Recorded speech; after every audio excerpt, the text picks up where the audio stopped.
अस्सलाम वालेकुम, welcome back to my YouTube channel. तो कैसे हैं सब? अल्हम्दुलिल्लाह मैं भी ठीक हूँ।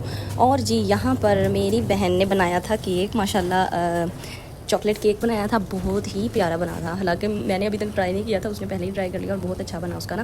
लेकिन उसने गलती ये की कि बैटर जो था ना बनाकर उसने रख लिया और उसके पास केक का जो था ना मोल्ड वो नहीं है था। तो वो मेरे घर था, फिर उसने मुझे फ़ोन किया कि आप लेकर आएँ। तो वो बैटर उसने ना तकरीबन 15-20 मिनट उसने रख लिया था उसको। तो मेरे पापा आए थे, जिसकी वजह से उसने पापा के लिए केक बनाया और साथ में मेरी मम्मा ने वाइट हांडी बनाई हुई थी और फिर मुझे भी इन्वाइट किया कि आ जाओ तुम भी, और हमारे पापा आए हैं, फिर उनसे मिल लो आकर। तो फिर मैं जब गई तो मैंने वहाँ जाकर जब देखा तो उसने बैटर वगैरह बना कर रखा हुआ था। मैं मोल्ड लेकर गई, फिर मैंने लगाकर इसको तकरीबन 12 मिनट हमने ओवन में रखा। तो माशाल्लाह ये बहुत ही अच्छा ना सॉफ्ट स्पॉन्जी केक बन गया हमारा, ठीक है। लेकिन ये था कि इसमें जो नीचे बबल्स थे ना वो इस वजह से बने कि इसने जो रख लिया था केक को, बैटर को काफ़ी देर रखा। और इसको आपने फ़ौरन आपने मोल्ड में लगाकर और आपने इसको ना यानी मोल्ड को पहले ही ग्रीस करके रखा जाता है, सारी तैयारी करके रखी जाती है ताकि उस बैटर को हम जो है ना ओवन में लगा दें। तो उसके बाद जी जब लेकिन फिर भी बहुत अच्छा बन गया था ना, उसकी अटैम्प्ट बहुत अच्छी रही। तो उसके बाद उसने ये चॉकलेट मंगवाई थी, उसके ऊपर वो हमने स्प्रेड की और इसको ठंडा करके और इसके ऊपर मैंने थोड़ा सा कोको पाउडर लगाया और मज़ेदार सा जो केक जो था ना वो बन गया। तो फिर हमने इसको फ्रिज में रख दिया। फिर उसके बाद मेरे पापा आ गए, फिर हमने खाना शाना खाया। तो मेरे पापा ना काफ़ी तकरीबन 2 साल से वहाँ थे, जब मैं उम्रा करने गई थी तब मैं उनको मिलकर आई थी और अब वो यानी आ गए हैं। वो थोड़ा सा ना उनका हेल्थ का इशू आ रहा था वहाँ पर, तो आपको पता है वहाँ पर तो सारे काम खुद करने पड़ते हैं, तो वो फिर ज़रा उनसे नहीं होते थे। तो फिर हमने उनको कहा कि आप वापस आ जाएँ, आप ना वहाँ ना सऊदीया में रहें। तो फिर मेरे पापा वापस आ गए और मेरा भाई जो है वो वहीं पर है। तो जी यहाँ पर फिर हम तैयारी श्यारी कर रहे थे, बहुत खुशी थी हमें अपने पापा के आने की।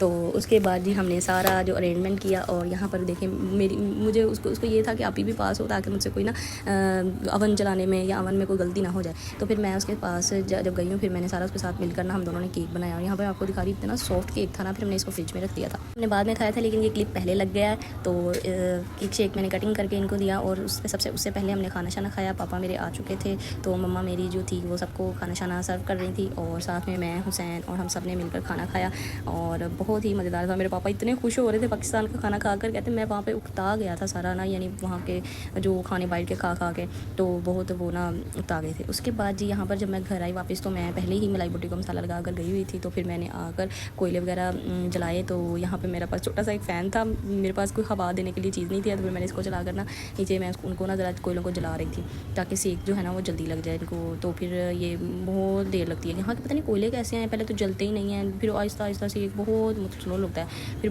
मुश्किल मैं कहती हूँ कहीं 2 घंटे मुझे लगे। उसके बाद ये मेरी सारी जो थी ना मज़ेदार सी जो मैंने सीखों पे मलाई बोटी बनाई थी वो तैयार हो गई। फिर सबको मैंने खाना शाना सर्व किया और इसी के साथ हमने रात का डिनर किया था। मैंने आपको बताया ना जो एक बार चीज़ इनको अच्छी लग जाए फिर वही फ्लेवर तक 10 से 15 बार जब तक नहीं बन जाएगा तब तक मेरी छुट्टी नहीं होती है।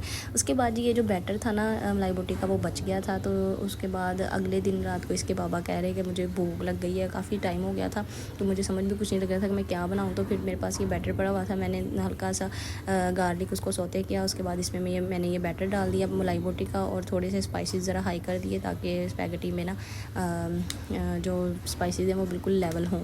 तो उसके बाद इसको मैंने अच्छे तरीके से पका कर इसमें मैंने आलू और मटर थे बॉईल करके और वो मैंने इसमें डाल दिए और मैक्रोनी थी आई थिंक मैंने बनाई, मैक्रोनी थी ये, स्पैगेटी नहीं थी। शिमला मिर्च मैंने इसमें कटिंग करके वो लगाई और सारा मैंने अपना जो था ना एक थिक सा बैटर बनाकर इसमें मैंने मैक्रोनी बॉईल करके वो इनको बनाकर जी रात को 2 बजे मैंने इनको ये ना मैंने इनको दी कि चलें अब ये खा लें। तो रात को तो एकदम से ऐसे भूख लग जाती है कि दिल करता है कि बस कुछ ना कुछ मिल जाए खाने को ना, पता नहीं अजीब सा है। रात को नींद नहीं आती असल में ना, इतनी हुसैन की वजह से नींद ख़राब हो चुकी है ना कि जब वो जल्दी सो जाता है तब भी हमें नींद नहीं आती है। अगर वो नहीं सोता फिर तो सारी बात मुझे तो लाजमी जागना पड़ता है उसके साथ, क्योंकि उसने कुछ ना कुछ मांगे जाना होता है तो फिर मुझे जागना पड़ता है। तो फिर मैंने जो था ना उसके साथ जागना होता था, फिर जब वो सो जाता है फिर मुझे नींद नहीं आती है। तो जागते जागते फिर आपको पता है कि भूख लग जाती है, तो भूख का इलाज करने के लिए फिर मुझे रात को भी उठना पड़ जाता है। तो यहाँ पर फिर मैंने और इसके बाबा ने और साथ में फरवा जाग रही थी, हम तीनों ने फिर ये मैक्रोनी खाई। उसके बाद मैं अपने भाई के साथ ज़रा बाहर गई थी तो वहाँ पर हमने चिप्स विप्स खाई और उसके बाद जी मौसम इतना प्यारा हो गया, बल्कि मैं कहती हूँ कि मुझे डर लग रहा था ना इतनी तेज़ बारिश देख के और इतनी बिजली, मैं कहती हूँ कि इतनी ज़ोर से आवाज़ आ रही थी ना, मैं तो डर ही गई एकदम से। मैं ऊपर देखने गई हूँ, मैं कहा देखो तो ज़रा बारिश हो रही, जब गई एकदम से मैं इतना बुरा डर गई कि इतनी तेज़ बारिश हो रही थी, बहुत तेज़। अल्लाह ताला बस इनको नुकसान होता है उनके लिए आसानियाँ पैदा करे, जिनके सैलाब आए हैं बहुत लोगों का नुकसान हो गया है। तो उसके बाद जी शाम को फिर मेरे पापा ने मुझे फिर बुला लिया, कहते आओ हमने पिज़्ज़ाज़ वगैरह मंगवाए हैं तो आकर आप भी खा लो। तो फिर मैं और हुसैन और जैन, हम तीनों गए तो वहाँ ये सामने पास्ता मंगवाया हुआ था और स्प्रिंग रोल थे और साथ में पिज़्ज़ा था। फिर हम सब ने ये भी खाया और ये था जी आज का सारा व्लॉग। अगर आपको अच्छा लगा लाइक करें, शेयर करें, कमेंट करें and subscribe my YouTube channel. Thank you so much for watching. Have a nice day. अल्लाह हाफिज़।